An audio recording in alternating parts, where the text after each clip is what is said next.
The Arizona Territory train wheezed to a stop in a cloud of dust and steam, and Clara Whitmore stepped onto the platform like a woman walking to her own hanging. The wedding dress hung loose on her thin frame, white cotton that had been tailored for someone else entirely. Her hands shook as she pulled the veil lower over her plain face, whispering a prayer that barely made it past her dry lips. Please, God, let him not look too close. 3 days earlier, in the parlor of the Whitmore house back in Kansas, her mother had delivered the news with all the warmth of a funeral notice. Emma's with child by the banker's son, Margaret Whitmore had said, not bothering to look up from her sewing. You'll go in her place. He'll never know the difference. Men don't look past a white dress anyway. Clara had tried to protest. But, Mama, what if he'll take what he gets or get nothing at all. Now a tall man in worn denim was dismounting from his horse, removing his hat as he approached. Jake Kellerman had kind eyes in a weathered face, the sort of man who looked like he'd never spoken a harsh word in his life. Clara's heart hammered against her ribs as he studied her face for what felt like an eternity. Finally, he nodded once. You ain't what I expected, miss. Clara's breath caught in her throat, waiting for the rejection that had followed her all her life. But then Jake smiled, soft and genuine. You're prettier than your letters made you sound. As he helped her onto the wagon, Clara realized with a mix of relief and terror he'd never seen Emma's photograph. The journey to Copper Creek Ranch took them through country that looked like God had painted it in shades of red dust and endless sky. Clara found herself staring at the mesa formations rising from the desert floor, their ancient faces carved by wind and time into something that spoke of permanence in a world that seemed fragile as paper. It ain't much, Jake said, following her gaze, but it's honest work. Hard work. There was pride in his voice, the kind Clara had never heard when her own family spoke of their small farm. Here was a man who'd built something with his own hands and wasn't ashamed of it. When they crested the final hill and she saw the ranch spread below, modest buildings that looked like they belonged to the landscape rather than imposed upon it, Clara felt something she'd never experienced before. Hope, maybe. Or just the absence of dread. The first test came at supper time. Emma's letters had spoken of her skills with cornbread and stew, recipes passed down through generations of Whitmore women. Clara stared at the cast-iron pot and bag of cornmeal like they were written in a foreign language. She'd always been shooed away from cooking, told her clumsy hands would ruin everything. Emma was the one with the domestic gifts, the marriageable daughter. The biscuits came out of the oven black on the bottom, raw in the middle. The beans turned to mush, while the meat stayed tough as leather. Clara braced herself for the explosion of anger she'd grown up expecting. Instead, Jake took a bite of the ruined biscuit and chewed thoughtfully. "Don't fret none," he said quietly. "We got time to learn each other." Clara nearly wept at the gentleness in his voice. Later that evening, while Jake was reviewing supply invoices in what served as his ranch office, Clara made her second mistake. A bill from the feed store was spread on his desk, and without thinking, she read aloud, 200 pounds barley, $15.30. Jake looked up sharply.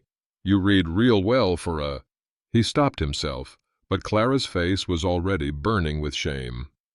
Women of her station weren't supposed to have book learning. Emma certainly couldn't read more than her own name. "I'm sorry," Clara whispered. "I didn't mean to." "No need to apologize for having a mind," Jake said, but she could see the confusion in his eyes. Emma's letters had made no mention of education. The third surprise came when Jake was cleaning his horse's tack on the porch, a nasty cut on his knuckle bleeding freely. Clara saw the wound and moved without thinking, her hands gentle as she examined the injury. "This needs cleaning," she said, already reaching for the clean cloth she'd spotted hanging on the line. "And some of that yarrow growing by the fence, if you don't mind me picking it." Jake watched in amazement as she cleaned the cut with steady, practiced movements, applying a poultice that seemed to stop the bleeding almost immediately. Her touch was sure and confident in a way that didn't match the nervous girl who'd burned their supper. "Where'd you learn healing like that?" he asked. Clara's hands stilled. Emma had never shown the slightest interest in doctoring. I always seemed to know what hurt things needed." That night, lying on the narrow bed in what was meant to be their shared room, Jake had insisted on taking the bunk in the barn until they were properly married. Clara stared at the ceiling and wondered how long she could keep up the pretense. Every conversation was a minefield, every skill she possessed a potential betrayal of the lie she was living. She was still awake when she heard hoofbeats in the yard and saw lamplight moving outside the window. A voice called out in Spanish-accented English, "Jake, it's Doc Martinez. I was passing by and saw your light." Clara's blood turned to ice water. Doc Martinez had treated the Whitmore family for years. He'd know her face the moment he saw it. She pressed herself against the wall, listening as boots crossed the porch and the front door opened. Through the thin cabin walls, she could hear every word of their conversation. "Jake, mi amigo, I heard you got yourself a bride at last. Where is this lucky woman?" "She's resting, Doc. Been a long day." "Ah, but I am curious to meet her. The Whitmore girl, yes. I delivered her sister Emma into this world. Such a beautiful child she was." Clara's heart stopped beating entirely. In the silence that followed, she could almost hear Jake's mind working, putting pieces together that didn't fit. Then Doc Martinez's voice, lower now, puzzled. "Jake, that woman in there. That's not Emma Whitmore." Clara pressed her ear to the thin cabin wall, her heart hammering so hard she was certain the two men outside could hear it. Doc Martinez's words hung in the night air like a death sentence. "What do you mean, that's not Emma?" Jake's voice was carefully controlled, the tone of a man trying to stay calm while his world shifted beneath him. "I mean, that woman bears no resemblance to Emma Whitmore," Doc Martinez replied. "Emma is, how do you say, striking. Golden hair, blue eyes, the kind of beauty that stops traffic on Main Street. This woman, she is plain, yes, but there is something else in her face, something Emma never had." "And what might that be?" "Kindness, Jake. Real kindness. I saw it when she looked at your hands tonight, the way she noticed that cut without being asked to look. Emma Whitmore never noticed anyone's pain but her own." Clara's legs gave out, and she slid down the wall to sit on the floor. She was caught. Tomorrow, she'd be on the train back to Kansas, back to a lifetime of being the spare daughter, the one who cleaned up Emma's messes and asked for nothing in return. The conversation outside had gone quiet. Finally, she heard Jake's boots crossing the porch, the door opening and closing. She scrambled back to the narrow bed, pulling the quilt up to her chin and trying to look like she'd been sleeping. But Jake didn't go to the barn as he had the previous night. Instead, she heard him settle into the chair by the cold fireplace, waiting. Clara gave up the pretense. "I heard," she said quietly. "Figured you might have." Jake struck a match and lit the oil lamp, filling the small room with golden light. He was still dressed, hat in his hands, looking older than he had that afternoon. "You want to tell me who you are?" The words came out in a rush, a dam bursting after years of being held back. She told him about Emma's pregnancy, about their mother's plan, about being the daughter who wasn't pretty enough to catch her own husband. She told him about the constant comparisons, the way she'd been told all her life that she was lucky to get scraps from her sister's table. "I know I ain't what you bargained for," she finished, tears streaming down her face. "I know I ain't pretty like Emma. I'll leave come morning if you want." Jake was quiet for a long moment, studying her face in the lamplight. When he finally spoke, his voice was gentle as spring rain. "I got something to tell you too, Clara." He'd used her real name, and the sound of it on his lips made her look up in surprise. "I know you ain't the gal from the picture. Knew it the moment I saw you at the station." Clara's mouth fell open. "Then why didn't you?" "Because you got something she don't. Something I've been looking for my whole life." "I don't understand." Jake leaned forward, his elbows on his knees. 5 years ago, I almost married a woman from Denver. Beautiful as a sunset, she was. Had every man in 3 counties eating out of her hand. His voice grew bitter. "Including me. She took every cent I'd saved, every dollar I'd scraped together to buy this place, and ran off with a traveling salesman who had smoother words than I ever learned." Clara's heart ached for the pain in his voice. "Pretty faces are common as wildflowers out here, Clara. But a good heart, that's rare as gold." He met her eyes across the small room. "The way you looked at my cut hand tonight, the way you moved to help without being asked, that ain't something you can fake. That comes from somewhere deep inside." For the first time in her 26 years, Clara Whitmore smiled with genuine happiness. "Emma wouldn't have noticed you were bleeding until it got on her dress," she said. Jake chuckled. "I figured as much." He stood, settling his hat back on his head. "I'll still take the barn tonight. When we marry, I want it to be because we both choose it, not because some contract says we ought to." Clara nodded, not trusting her voice to work properly. "Get some sleep," Jake said, heading for the door. "Tomorrow, we'll start figuring out how to be ourselves instead of pretending to be somebody else."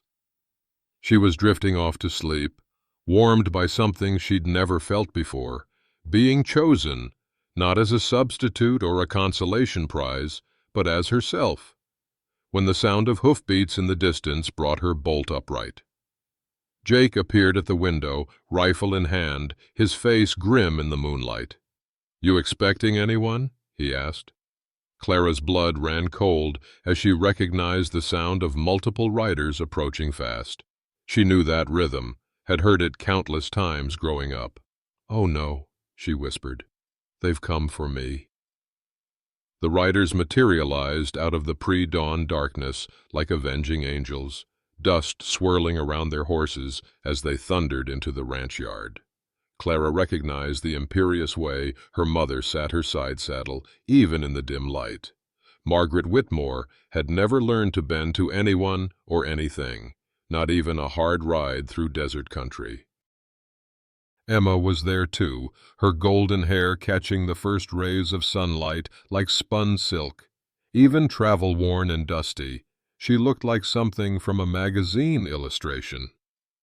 And behind them rode Sheriff Patterson, his badge glinting with authority that made Clara's stomach clench with dread. "Clara Whitmore!" Margaret's voice could have cut glass. "Come out here this instant!" Jake stepped onto the porch, rifle still in his hands, but pointed at the ground. "Mrs. Whitmore, what brings you all this way?" "I've come for my daughter." Margaret dismounted with practiced efficiency, her traveling dress somehow still pristine despite the long ride. "There's been a terrible mistake." By now, the commotion had drawn attention from town. Clara could see figures on horseback approaching from the direction of Millfield. Mrs. Henderson from the general store, the banker's wife who never missed a chance to witness someone else's humiliation, others whose faces she couldn't make out, but whose presence meant the same thing it always had: public shame. Emma slid from her horse with fluid grace, every movement calculated to draw the eye. She was everything Clara was not.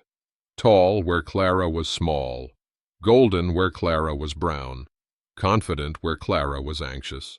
Standing together, the sisters looked like proof of some cosmic joke, as if God had used up all the beauty on one and forgotten about the other entirely.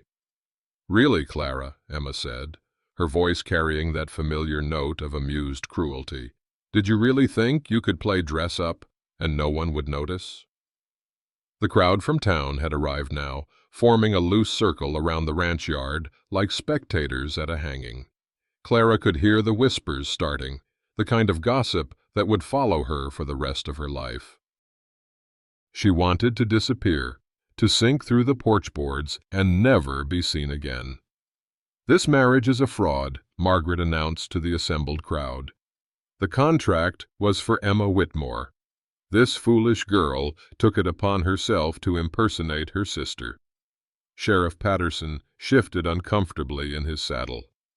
Clara could see he didn't much like being part of this public spectacle, but the law was the law.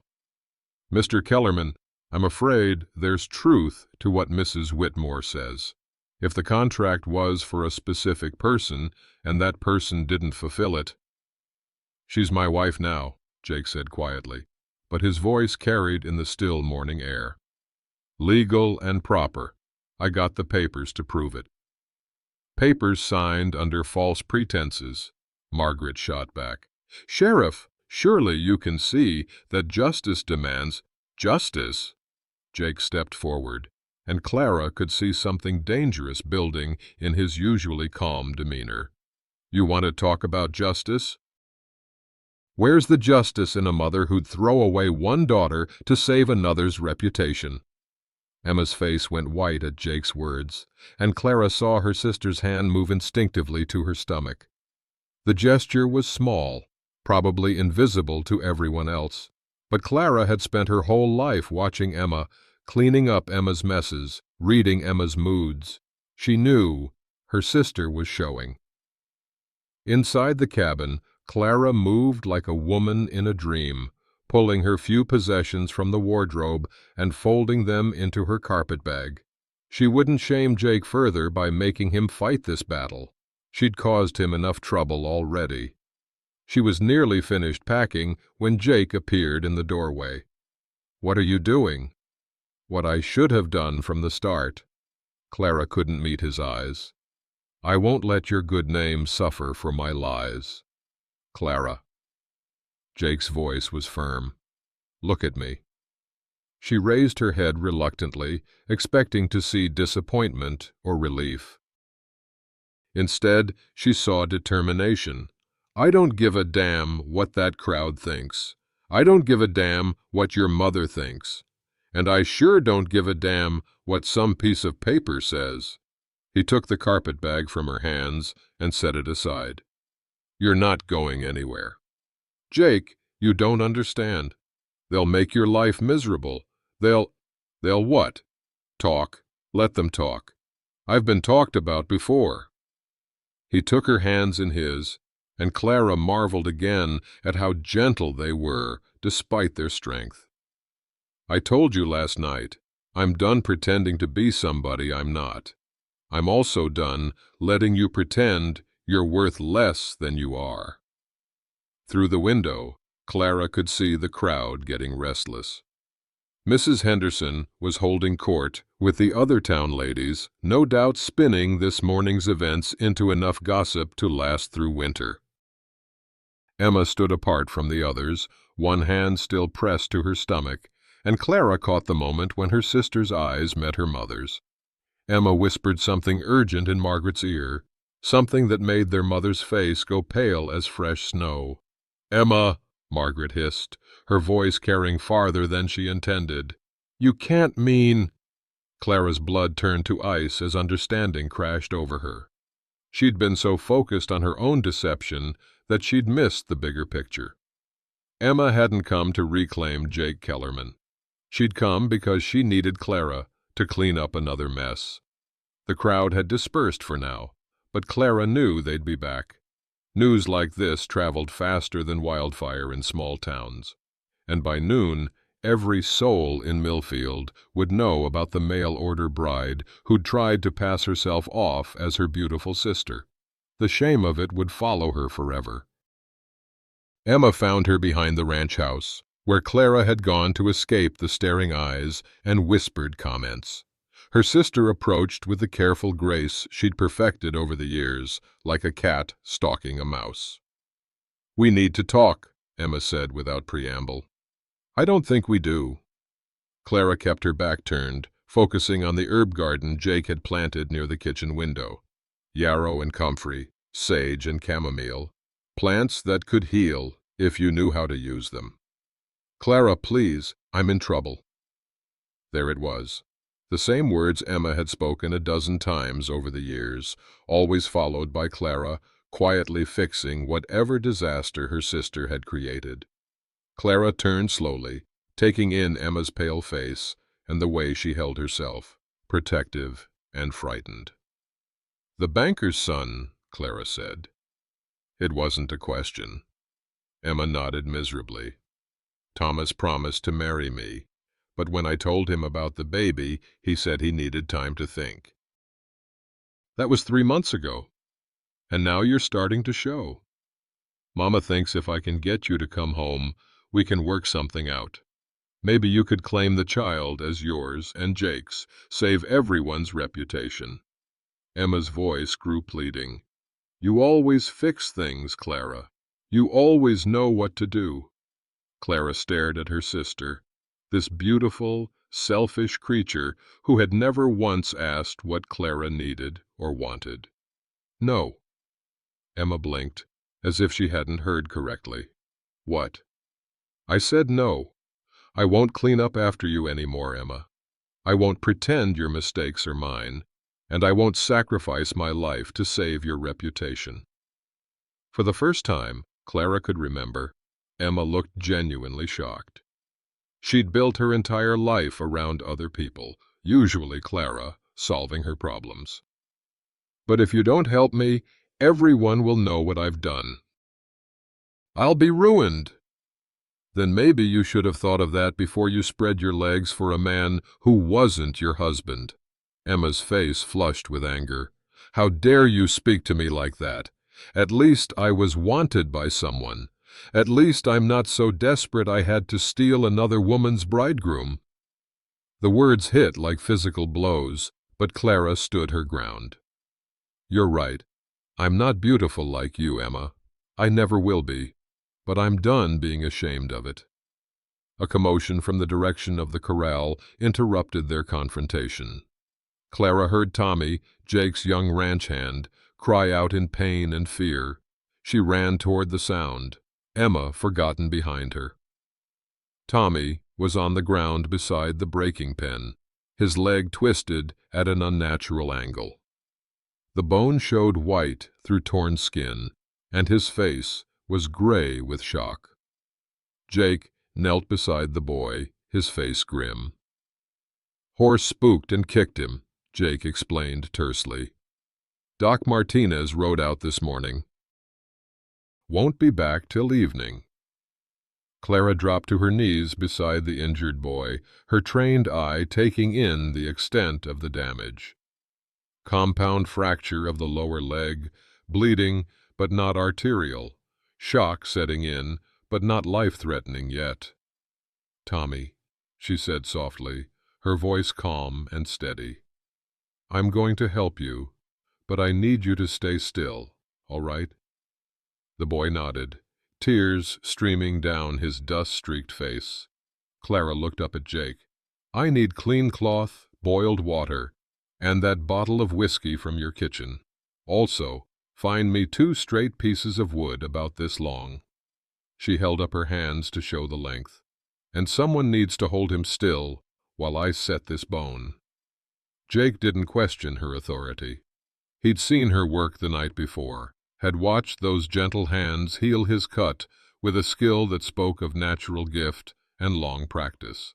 He fetched what she needed, while Clara examined the break more closely. "This is going to hurt," she told Tommy, honestly. "But if we don't set it proper, you might never walk right again."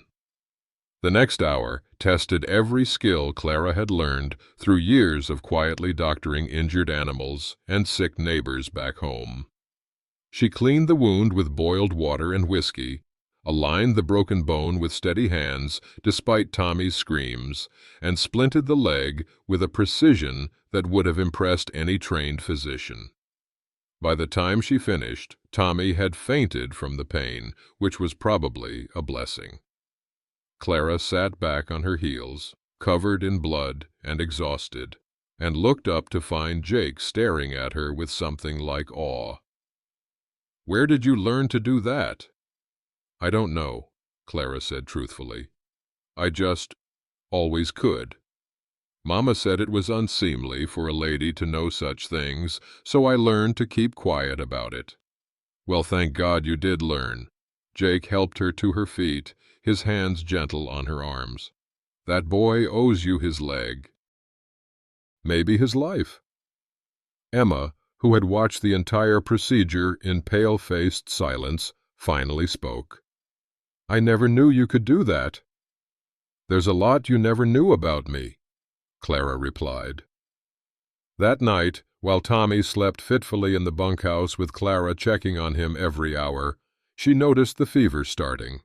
His forehead burned under her palm, and the wound she'd cleaned so carefully showed the first angry signs of infection.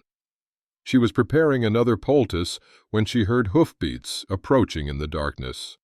Multiple riders again, moving fast through the night. Clara's heart sank as she recognized the rhythm. They'd come back, and this time they meant business.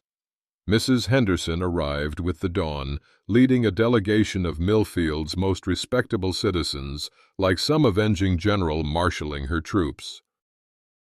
The banker's wife, the preacher, 3 members of the town council, and half a dozen other pillars of the community had ridden out to Jake's ranch with the express purpose of setting things right. Clara watched them approach from Tommy's bedside, where she'd spent the night fighting the infection that threatened to kill the boy. His fever had broken near morning, but she didn't dare leave him alone. Not yet. "Mr. Kellerman," Mrs. Henderson called out in her carrying voice, "we need to speak with you about this situation." Jake emerged from the barn, where he'd been feeding the horses. Clara could see the tension in his shoulders, the way he held himself when he expected trouble. "Morning, folks. What brings you out so early?" "I think you know very well what brings us here." Mrs. Henderson dismounted with the practiced efficiency of a woman who'd ridden side saddles since childhood. "This fraud reflects poorly on all of us, Mr. Kellerman. Proper order must be maintained." Behind her, the other townspeople murmured agreement. Clara recognized the banker, Thomas's father, and felt her stomach clench. If he was here, it meant Emma's secret was already spreading. "I'm not sure what fraud you're talking about," Jake said mildly. "Don't play games with us, Jake." The banker stepped forward, his face flushed with indignation. "That woman in there isn't who she claimed to be. She deceived you, she deceived all of us, and now she's trying to pass herself off as a respectable married woman." Through the window, Clara could hear every word. She'd left Tommy's side to listen, her heart sinking with each accusation. These people had already tried and convicted her without ever hearing her side of the story. "Seems to me," Jake said quietly, "that who I marry is my business." "Not when it affects the moral fabric of our community," Mrs. Henderson shot back. "We have standards, Mr. Kellerman. We have expectations of decent behavior." Clara closed her eyes, remembering the countless times she'd heard similar words growing up. She'd never been quite good enough, quite pretty enough, quite anything enough to meet everyone else's expectations. From the bunkhouse came a weak voice. "Miss Clara?" She hurried back to Tommy's side, finding the boy awake and lucid for the first time since his accident. His fever had broken completely, and the angry redness around his wound was starting to fade. "How you feeling, Tommy?" "Better, thanks to you." He struggled to sit up, wincing at the pain in his leg. "Miss Clara, there's folks outside talking loud. They saying mean things about you.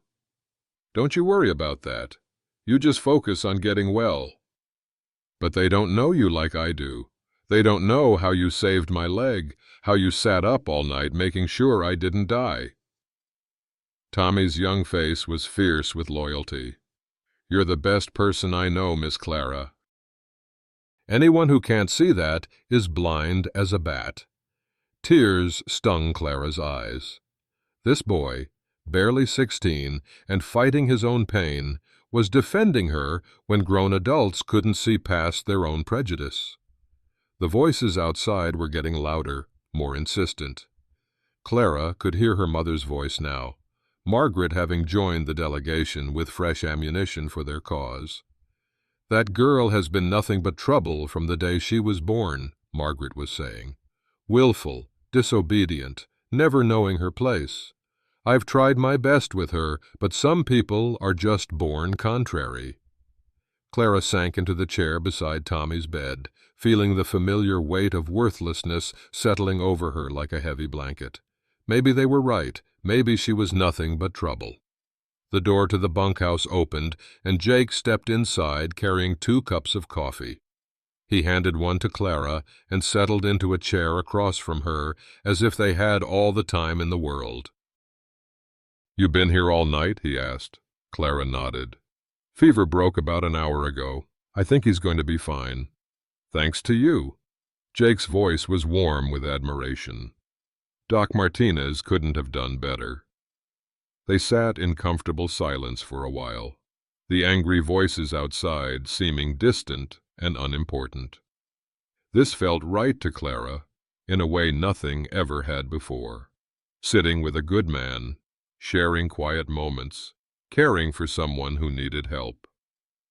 "Jake," she said softly, "maybe they're right. Maybe I should go." "Is that what you want?" Clara considered the question honestly. "No, but what I want doesn't seem to matter much to anybody else. It matters to me." Jake reached across the space between them and covered her hand with his. "It matters to Tommy. It matters to anyone with eyes to see what kind of woman you really are." From outside came the sound of more horses arriving. Clara's heart sank as she recognized Sheriff Patterson's authoritative voice joining the chorus of disapproval. "Mr. Kellerman, I'm afraid I'm going to have to ask you to sign these papers. Annulment proceedings on grounds of fraud and misrepresentation." Jake squeezed Clara's hand once, then stood and walked to the door. When he spoke, his voice carried clearly across the ranch yard. "Sheriff, with all due respect, the only person who gets to decide if my marriage is valid is me, and I say it is." Clara's heart soared, even as she heard the murmur of outraged voices responding to Jake's defiance. He was willing to stand against the entire town for her. Nobody had ever done that before. But as she looked out the window and saw the growing crowd of angry faces, she wondered if his loyalty would be enough to weather the storm that was coming. The town hall had never seen such a crowd. Every chair was filled, every inch of standing room claimed by curious townspeople who'd come to witness what promised to be the most entertaining legal proceeding Millfield had seen in years. Judge Morrison, a lean man with silver whiskers who'd ridden down from Tucson, presided over the makeshift courtroom with the weary authority of someone who'd seen every kind of human foolishness. Clara sat beside Jake at a small table facing the judge, feeling like she was on trial for her life. In a way, she supposed she was. Margaret sat with the town's delegation, her back straight and her expression coldly triumphant. Emma was there too, pale but determined, dressed in her finest traveling outfit. "This is a matter of contract law," Judge Morrison began, adjusting his spectacles. "Mrs. Margaret Whitmore claims that a marriage contract signed between Mr. Jake Kellerman and one Emma Whitmore was fraudulently executed by the wrong party. Mrs. Whitmore, present your case." Margaret rose with practiced dignity, every inch the wronged party seeking justice. "Your Honor, my daughter Emma entered into a lawful agreement to become Mr. Kellerman's wife. However, my other daughter Clara took it upon herself to impersonate Emma and fraudulently marry Mr. Kellerman under false pretenses." "And what evidence do you have of this alleged fraud?" Margaret produced a daguerreotype from her reticule, holding it up for the judge to see. Even from across the room, Clara could see Emma's golden beauty captured in the formal portrait.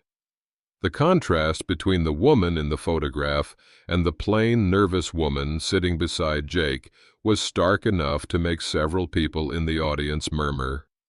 "As you can see, Your Honor, there is no resemblance between the woman in this photograph and the woman claiming to be Emma Whitmore."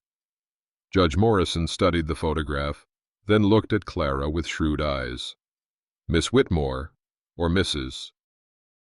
Kellerman, as the case may be, do you deny that you are not the woman depicted in this photograph?" Clara's voice came out as barely a whisper. "No, Your Honor, I don't deny it." "And do you acknowledge that you allowed Mr. Kellerman to believe you were your sister Emma?" This was it, the moment that would seal her fate. Clara looked at Jake, saw the encouragement in his eyes, and found her voice. "Yes, Your Honor, I did." The crowd erupted in whispers and gasps. Judge Morrison banged his gavel for order. "However," Clara continued, surprising herself with her boldness, "I also acknowledge that Mr. Kellerman has known the truth about my identity from our very first day together, and he chose to proceed with the marriage anyway." Now the whispers became a roar.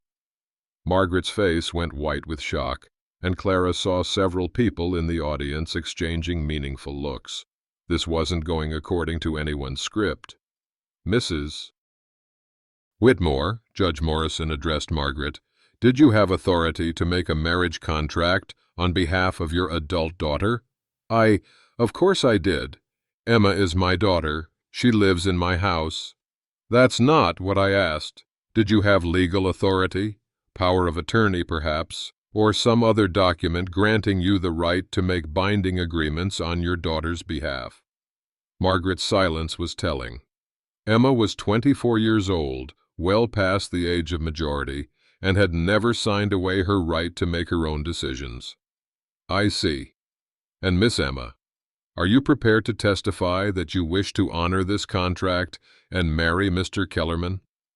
All eyes turned to Emma, who had been sitting quietly throughout the proceedings. This was her moment to reclaim what Margaret insisted was rightfully hers. Clara held her breath, waiting for her sister to speak. But when Emma rose, her words shocked everyone in the courtroom. "Your Honor, I can't marry Mr. Kellerman. I'm already with child by another man." The courtroom exploded. Judge Morrison banged his gavel repeatedly, calling for order, but it took several minutes for the chaos to subside. Clara stared at her sister in amazement. Emma had just destroyed her own reputation to tell the truth. But Emma wasn't finished. "Your Honor, I need to confess something else. I didn't come here to reclaim any marriage contract. I came here because—" She looked directly at Clara, her eyes pleading. "Because I need my sister to come home and help me figure out what to do about my situation. Clara always fixes things. She always knows how to make everything right." The truth hit Clara like a physical blow. Even now, Even in the middle of legal proceedings that would determine the course of her entire life, Emma expected her to sacrifice everything to clean up another mess. I was hoping, Emma continued, her voice growing smaller, that maybe Clara could claim the child as hers and Mr. Kellerman's to save everyone's reputation. The courtroom fell dead silent. Clara felt every eye in the room on her, waiting to see how she would respond to this latest manipulation. She thought of all the times she'd swallowed her own dreams to preserve Emma's happiness, all the times she'd made herself smaller so Emma could shine brighter. Not this time. Clara stood slowly, her legs shaky, but her voice strong. "Your Honor, I have something to say." Judge Morrison nodded for her to continue. "My sister is right about one thing. I have spent my entire life fixing her mistakes, cleaning up her messes, and pretending her problems were mine." Clara's voice grew stronger with each word.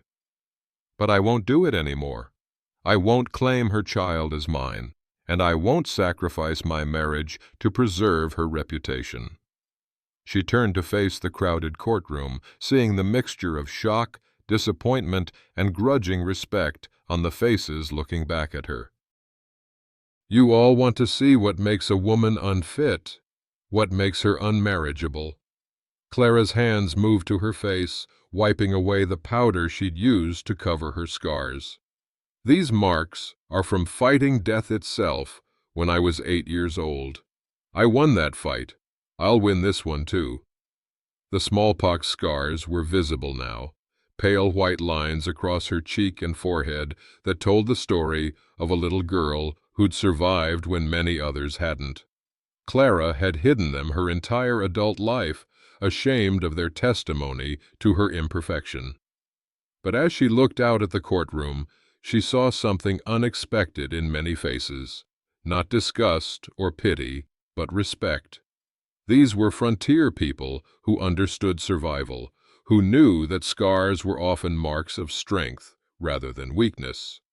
"I survived smallpox," Clara said, her voice carrying to every corner of the room. "I survived being told I wasn't good enough, pretty enough, worthy enough. I survived 26 years of being treated like a consolation prize." She looked directly at Jake, who was watching her with something like awe. "And I'll survive whatever judgment this court renders, because I know who I am now. I'm not Emma's shadow. I'm not the spare daughter. I'm Clara Kellerman, and I choose to fight for the life I've found." The courtroom was absolutely silent. Even Margaret seemed stunned by her daughter's transformation from apologetic mouse to fierce woman claiming her own worth. Judge Morrison cleared his throat. "I'll need to recess to consider all the testimony presented here today." As people began filing out of the courtroom, a man in a fine Eastern suit approached Clara. He was well-dressed, educated-looking, with kind eyes behind wire-rimmed spectacles. "Mrs. Kellerman," he said quietly, "my name is Dr. Samuel Worth. I've been looking for you for a very long time." Clara stared at him in confusion. "I'm sorry, but I don't think we've met." Dr. Worth smiled gently. "Not formally, no. But I was the physician who treated you during your bout with smallpox 18 years ago. I've never forgotten the courage you showed as a child, or the natural healing instincts you displayed even then." He glanced around the courtroom, then leaned closer. "I believe your family has been intercepting correspondence meant for you." Dr. Worth led Clara and Jake to a quiet corner of the hotel lobby, away from the crowd still buzzing about the morning's revelations. From his leather satchel, he produced a bundle of letters tied with string. "These have been accumulating at the post office in Kansas City for nearly 2 years," he said, placing them on the small table between them. "The postmaster finally forwarded them to my office when they went unclaimed for so long." Clara's hands shook as she untied the string. The letters were addressed to her in elegant handwriting. Sent from Boston. The return address read, Mrs. Eleanor Ashford. "Who is Mrs. Ashford?" Jake asked. Dr. Worth smiled.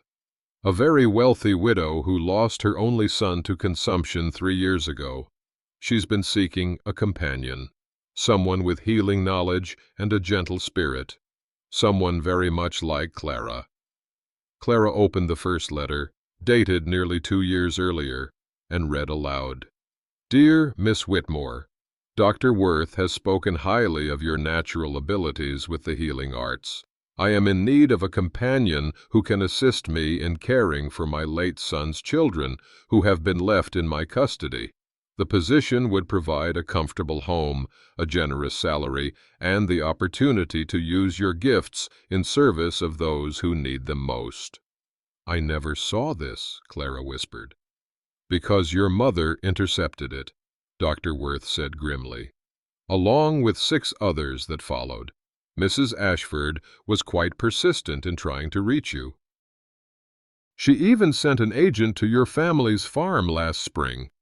Clara looked up sharply. "That man who came asking about work for his wife, the one Mama said was probably a confidence man?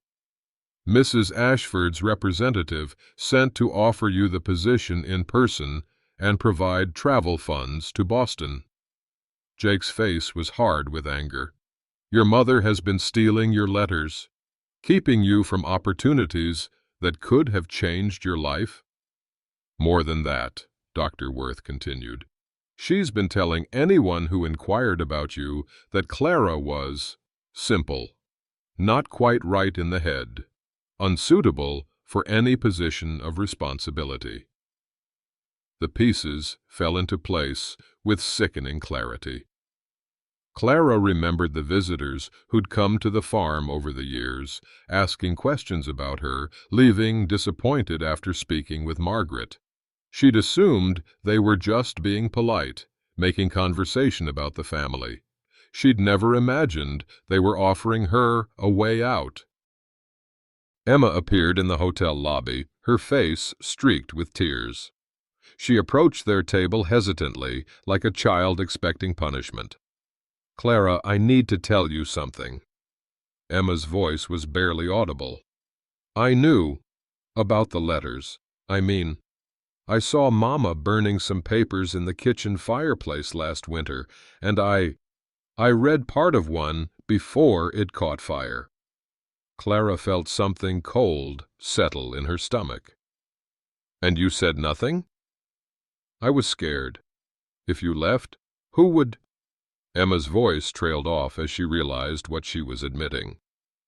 "Who would clean up your messes," Clara finished. "Who would make you feel better about yourself by being less than you?" Emma nodded miserably. "I'm sorry, Clara. I'm so sorry. I never realized how selfish I was being until I saw you standing up in that courtroom today. You were so brave, so strong. I've never been brave like that." Dr. Worth cleared his throat gently. "Miss Emma, if I may." "Mrs." Ashford's offer included provisions for caring for women in delicate situations. She believes strongly in redemption and second chances. If you're interested in a fresh start, away from the judgments and expectations of this place, I could write to her on your behalf." Emma's eyes widened with hope. "You would do that, even after everything I've done?" "Everyone deserves a chance to become better than they were," Dr. Worth said simply. Through the hotel window, Clara could see people gathering in the street. Judge Morrison would be returning with his decision soon, and the whole town would be there to hear it. But there was also something else. Riders on the horizon, moving fast toward town. Jake stood, his hand instinctively moving toward his gun. "That's not more townspeople coming to gawk." Clara joined him at the window, squinting against the afternoon sun. The riders were dressed differently than the local ranchers and businessmen. leather and feathers, war paint gleaming in the harsh light. "Apache," Dr. Worth breathed. The crowd in the street had seen them too. Panic rippled through the gathering as people began shouting, some running for cover, others reaching for weapons. But the Apache riders weren't charging into town with war cries and brandished weapons. They were riding in formation, purposeful but peaceful. At their head rode a man Clara recognized from descriptions, Chief Naiche, one of the last great Apache leaders still free. His face was painted for ceremony, not war, and he carried no weapons that she could see. The riders stopped in the middle of the main street, and Chief Naiche dismounted. He was looking around the crowd with sharp eyes, as if searching for someone specific. Then his gaze found the hotel window where Clara stood, and he nodded once before turning to address the crowd. "I seek the woman with healing hands," he called out in accented but clear English. "My grandson burns with fever. Your medicine man is not here. The woman who saved the boy with the broken leg, she will come." Clara's heart stopped. He was talking about her. Somehow, word of Tommy's healing had reached the Apache, and Chief Naiche had brought his sick grandson to her. The crowd was muttering uneasily, torn between fear of the Apache and curiosity about this unprecedented request. Judge Morrison had returned from his deliberations and stood on the courthouse steps, his decision in his hands, but the Apache arrival had thrown everything into chaos. Sheriff Patterson stepped forward, his hand on his gun. "Chief, we appreciate your peaceful approach, but this isn't how things are done. You need to take the child to the doctor in Tucson." "The child will die before we reach Tucson," Naiche replied. "The healing woman will come now, or blood will answer for blood." It wasn't quite a threat, but it wasn't a request either. Clara could feel the tension in the crowd, the fear that this could spiral into violence that would cost innocent lives. She made her decision. "I'll come," she called out, stepping through the hotel door onto the wooden sidewalk. The crowd parted as she walked toward Chief Naiche, every eye in town watching this plain woman approach one of the most feared leaders in the territory. But Clara wasn't thinking about fear or reputation anymore. Somewhere nearby was a sick child who needed help, and that was all that mattered. Chief Naiche studied her face for a long moment, his dark eyes taking in the scars she no longer bothered to hide. Then he nodded with something that might have been respect. "You will come to our camp?" "I'll come," Clara said simply, "but I'll need to bring supplies." As she turned to gather what she needed for the journey, she saw Judge Morrison still standing on the courthouse steps, his decision unread in his hands. The legal question of her marriage would have to wait. Right now, a child's life hung in the balance, and Clara Kellerman had work to do. The Apache camp was hidden in a canyon 2 miles from town, invisible until you were almost upon it. Clara rode behind Chief Naiche on his painted horse, her healing supplies secured in saddlebags. Jake following close behind, despite the obvious tension his presence created among the warriors. The sick child was perhaps 4 years old, his small body burning with fever that had lasted 3 days. His mother, a young Apache woman with worry etched deep in her face, looked at Clara with a mixture of hope and skepticism. This pale woman with the scarred face was supposed to save her son where their own medicine had failed. Clara knelt beside the child's bedroll, placing a gentle hand on his forehead. The fever was dangerously high, and his breathing was shallow and rapid. But she'd seen this before.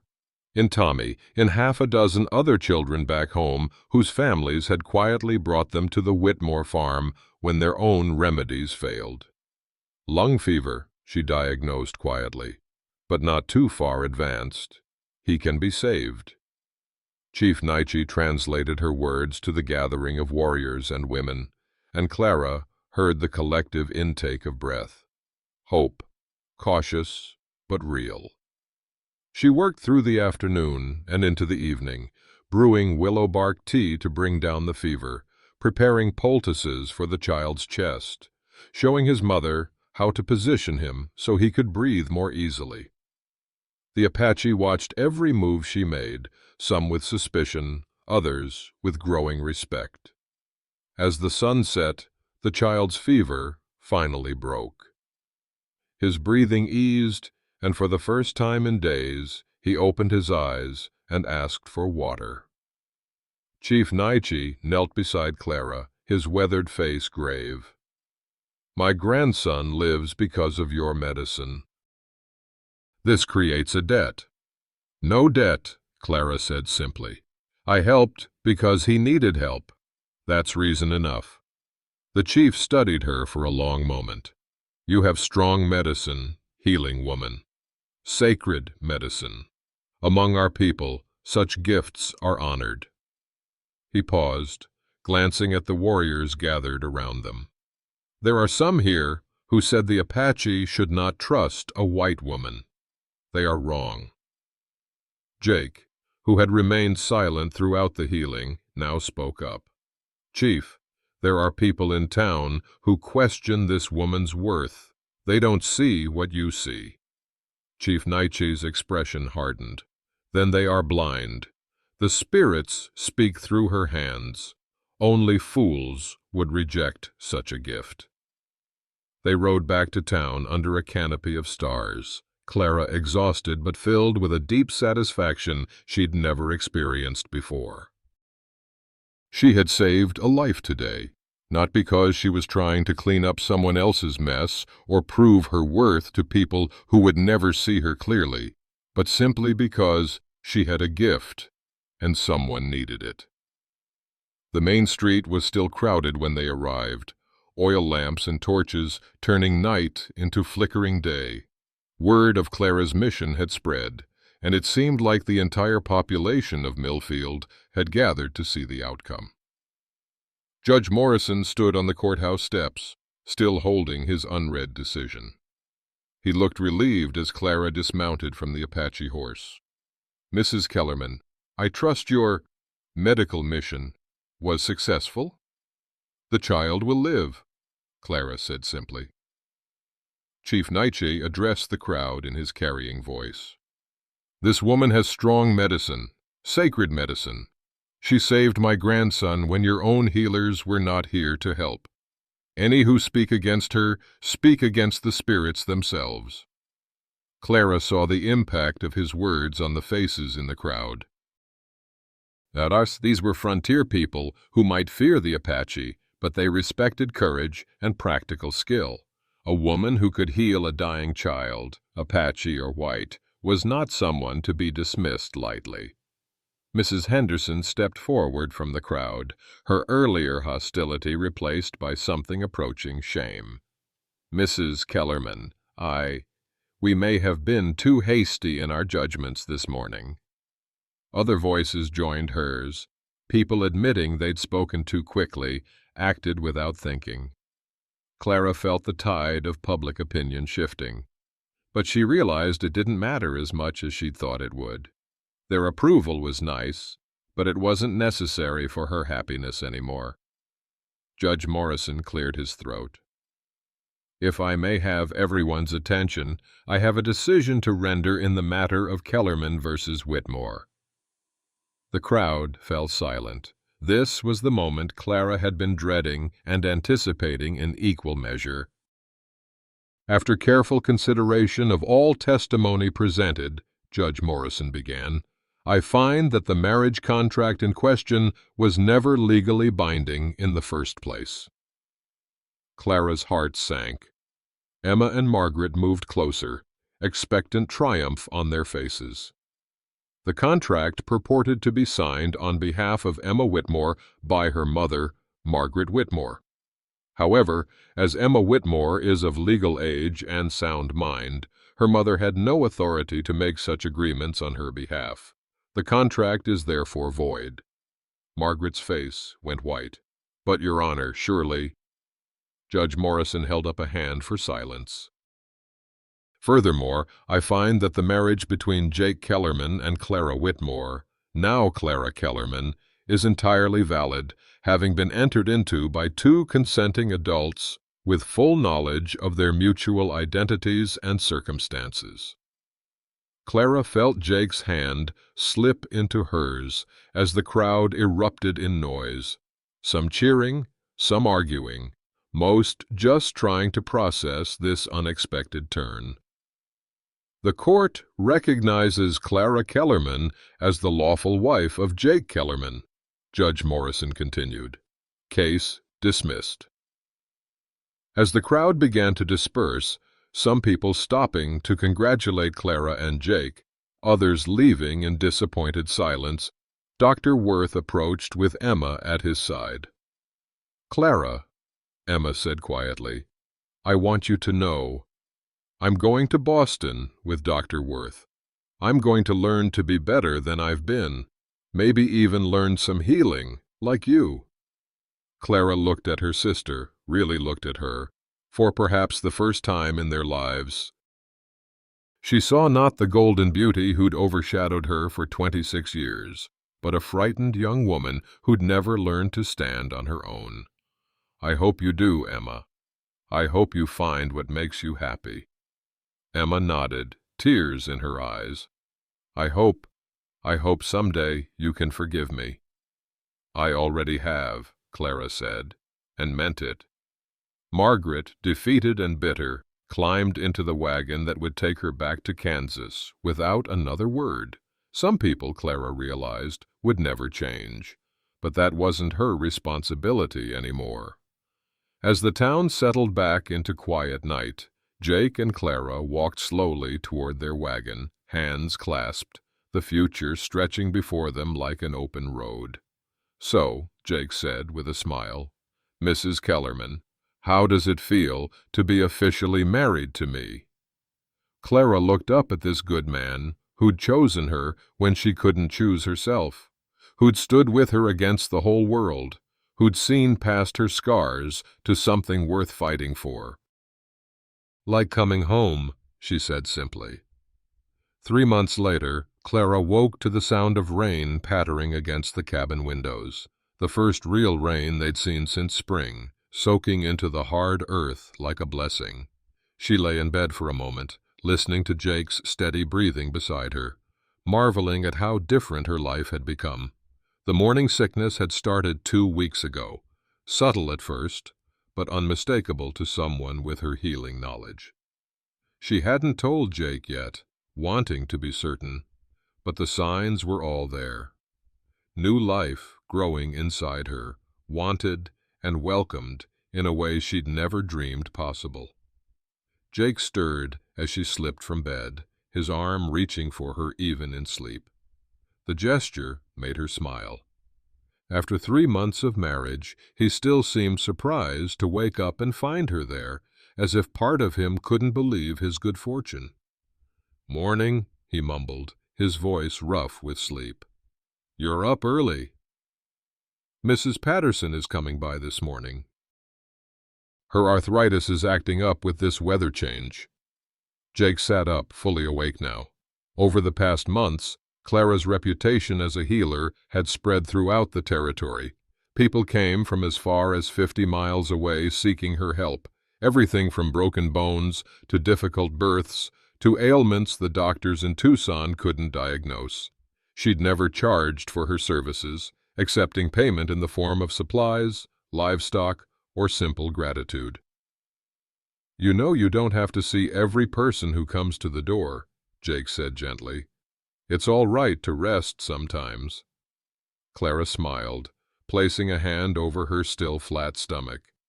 Soon she'd have to slow down, but for now she felt strong and capable and needed. The morning brought not just Mrs. Patterson, but a steady stream of visitors. Tommy, fully recovered from his leg injury and walking with barely a limp, stopped by to help with chores and stayed for Clara's cornbread. She'd finally mastered the recipe, along with a dozen others that had seemed impossible when she first arrived. Mrs. Henderson came by with her weekly visit, no longer the hostile woman who demanded Clara's removal, but a genuine friend who helped with the heavier household tasks and shared news from town. The change in her attitude had been gradual but complete. She'd seen too much evidence of Clara's worth to maintain her earlier prejudices. "That Apache woman was here again yesterday," Mrs. Henderson mentioned as they worked together preparing preserves. "The one whose boy you saved. She brought more of those healing herbs you like." Clara nodded. Flying Hawk, Chief Naiche's daughter-in-law, had become a regular visitor, teaching Clara traditional Apache healing methods in exchange for learning some of Clara's techniques. It was an unusual friendship that raised some eyebrows in town, but Clara had learned to care less about raised eyebrows. The biggest surprise came in the afternoon, when a familiar wagon rolled into the ranch yard. Emma climbed down, dressed in practical traveling clothes rather than the elaborate gowns she'd once favored. Her golden hair was pulled back in a simple knot, and her hands showed the calluses of honest work. "Hello, Clara," she said with a shy smile. Clara set aside the shirt she'd been mending and embraced her sister. Emma looked different, older, more settled, with a quiet confidence that had never been there before. "How are you liking Boston?" Clara asked. "It's good. Different, but good." Emma's hand moved unconsciously to her stomach, where a small swell was just beginning to show. "Mrs. Ashford has been wonderful. She says the baby will be loved regardless of the circumstances of its birth. I'm learning so much, reading, writing properly, even some basic medical techniques." They talked through the afternoon, two sisters who were finally seeing each other clearly. Emma had grown up in Boston, learned to stand on her own feet, found work as a companion and assistant healer that suited her newfound maturity. She'd even been courted by a young doctor who knew about her situation and didn't care. "I came to apologize," Emma said as the sun began to set, "for all of it. The way I treated you, the way I expected you to sacrifice everything for my mistakes. I was selfish and cruel, and I'm ashamed of the person I used to be." "You were young," Clara said gently. "We both were, in different ways. What matters is who we choose to be now." That evening, Jake and Clara sat on their porch as they did most nights, watching the stars come out over the mesa country. Emma had left for town, where she'd spend the night at the hotel before beginning her journey back to Boston. "She's changed," Jake observed. "We all have." Clara leaned against his shoulder, thinking of the frightened woman who'd stepped off the train in an ill-fitting wedding dress 6 months ago. That woman seemed like a stranger now. "Clara," Jake said quietly, "I got something to tell you." She looked up, hearing something serious in his voice. "Dr. Worth stopped by while you were visiting with Emma. He had some papers with him. Legal papers." Clara's heart skipped. "What kind of papers?" Jake smiled, his eyes crinkling with pleasure. "Seems Mrs. Ashford was so impressed with Emma's progress that she wanted to do something for the sister who'd raised her. She's setting up a fund. Money for you to study with real doctors. Maybe even back east if you want. Make your healing official, so to speak." Clara stared at him in amazement. "She wants to pay for me to study medicine?" "More than that. She wants to sponsor you to become a real doctor. First woman doctor in the Arizona territory, probably." The magnitude of the offer took Clara's breath away. To study with trained physicians, to have her skills recognized and respected, to help people on a scale she'd never imagined possible. It was everything she'd never dared to dream. But as she looked around at their simple ranch, at the life they'd built together, she realized something surprising. She didn't need to go anywhere to be complete. "What did you tell Dr. Worth?" she asked. "I told him it was your choice to make. Whatever you decide, I'll support you." Clara took Jake's hand, placing it over her stomach where new life was growing. "I think," she said softly, "I've found where I belong." Jake's eyes widened as he understood her meaning. Joy spread across his face like sunrise. "You sure about staying here? About giving up that chance?" Clara looked out over the land that had become home, thought of the people who depended on her healing skills, the community that had learned to value her worth. She thought of the child growing inside her, who would be born into a world where love mattered more than beauty, where worth was measured in kindness rather than appearance. "I'm sure," she said. "This is where I'm needed. This is where I'm wanted. This is where I choose to be." Jake pulled her closer, and they sat in comfortable silence as the desert night settled around them. In the distance, a coyote called to its mate, a wild and lonely sound that spoke of freedom and survival and the endless possibility of new beginnings. Clara Kellerman closed her eyes and listened to her heart, finally understanding what it meant to be chosen, not as a substitute or a consolation prize, but as the exact person someone had been hoping to find all along. Now, I've told you this story because it reminds me of something we all need to hear, especially those of us who've lived long enough to know how cruel folks can be. See, out there in that harsh Arizona country, Clara learned what too many of us forget, that real worth ain't about what shows on the surface. How many times have we seen the plain girl passed over for the pretty one?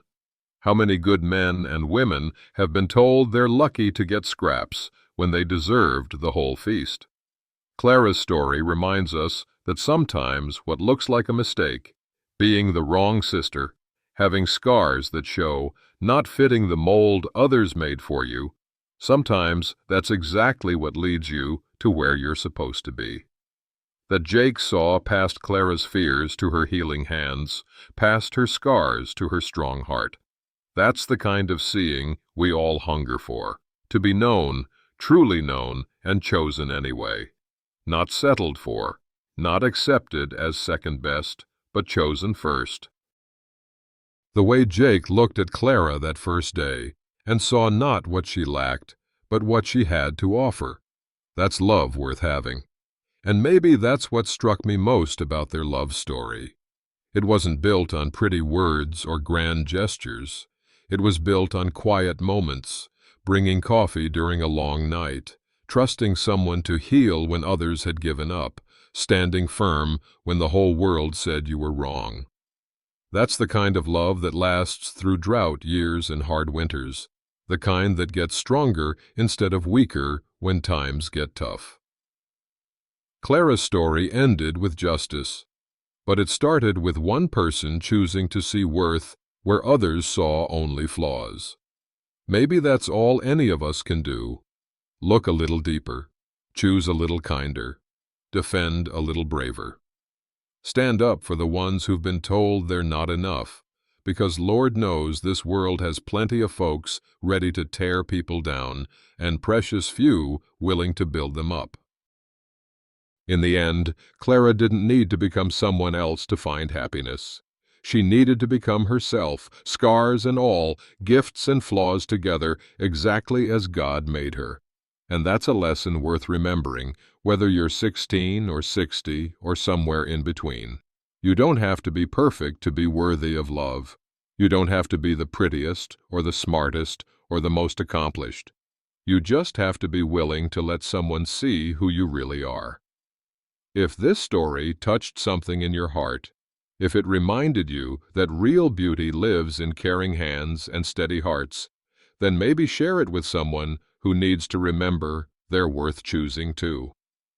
Sometimes we all need to hear that we're exactly what someone's been praying for, that our scars tell stories of survival instead of shame, that the right person will see us and say, "There you are. I've been waiting for you all my life." And until next time, remember, the best love stories ain't about perfect people. They're about imperfect people choosing to love perfectly. seeing past the surface to the heart that beats underneath, and deciding that what they've found is worth fighting the whole world to keep.